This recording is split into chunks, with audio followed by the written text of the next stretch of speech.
Welcome back to the channel. Check this out. Look at the colour of that.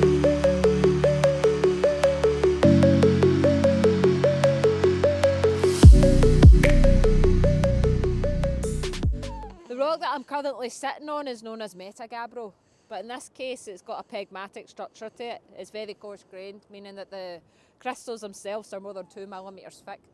Now, meta in the name, metamorphic, gabbro, it's a mafic, igneous, intrusive rock. So once upon a time this was magma, a crystal mush running its way up through the crust. You better not be rolling a shite hen!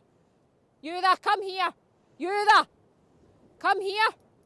You come here!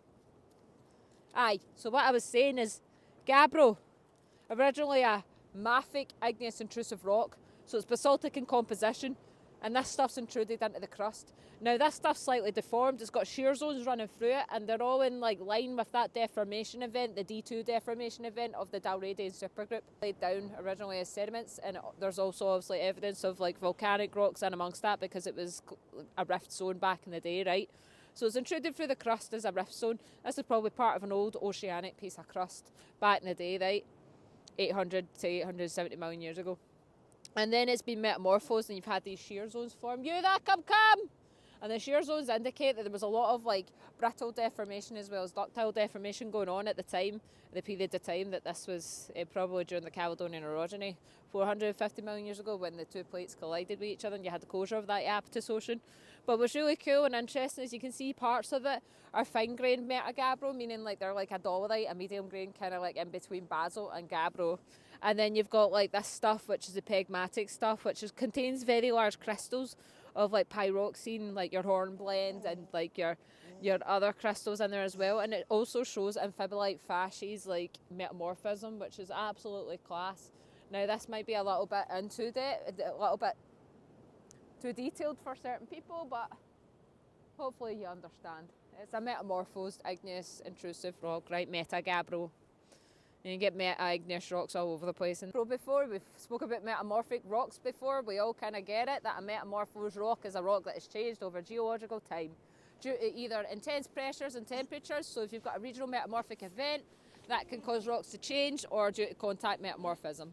Now in this case, I'm up in the north-east side of Scotland along the Moray coast where we have some of our Dalradian supergroups sticking out the ground, and we've got these rocks here, which is your Meta-Gabbro. Now the Meta-Gabbro in this area has been sheared, it's a big shear zone, we can see the evidence for that in the rocks, but we're not interested in that right now. We're going to talk about the actual rock type itself and what happened to it and how it got like this, right? So Meta-Gabbro, as I said, metamorphic, it's a metamorphosed gabbro. It shows some deformation, some lineation as well in it, and it's in a shear zone. So that's how we know it's been metamorphosed. And the rocks in around it have also been metamorphosed. Now this Meta-Gabbro was originally a magma in the crust that intruded in, probably part of the oceanic sequence here, because there's an ophiolite, there's an old oceanic piece of crust here that's been squeezed and pushed up, right? This was probably forming as a magma in the crust, as an intrusive igneous rock, which allowed the crystals to cool very slowly over geological time, meaning that they're coarser grained. Now when that's been metamorphosed, what happens during metamorphism is chemical reactions happen, you get elements moving about in amongst between the grains, and some grains grow bigger and other grains, kind of reduce in size, and you get change in mineralogy as well. Don't you dare think about jumping off the edge of that.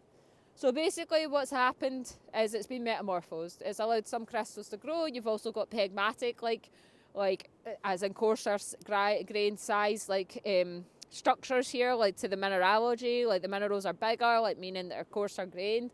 And you've also got finer grained gabbro in between. There's actually a reduction in grain size in this area according to the literature, but it's a little bit too detailed for, even myself, even though I'm a geologist, to actually understand what's going on. But aye, Meta-Gabbro, it's a metamorphic gabbro, and we've spoken about gabbro before, and we've spoken about metamorphic rocks before, and that's what this is, right? So that's me, I'm going to stop talking about it. Aye.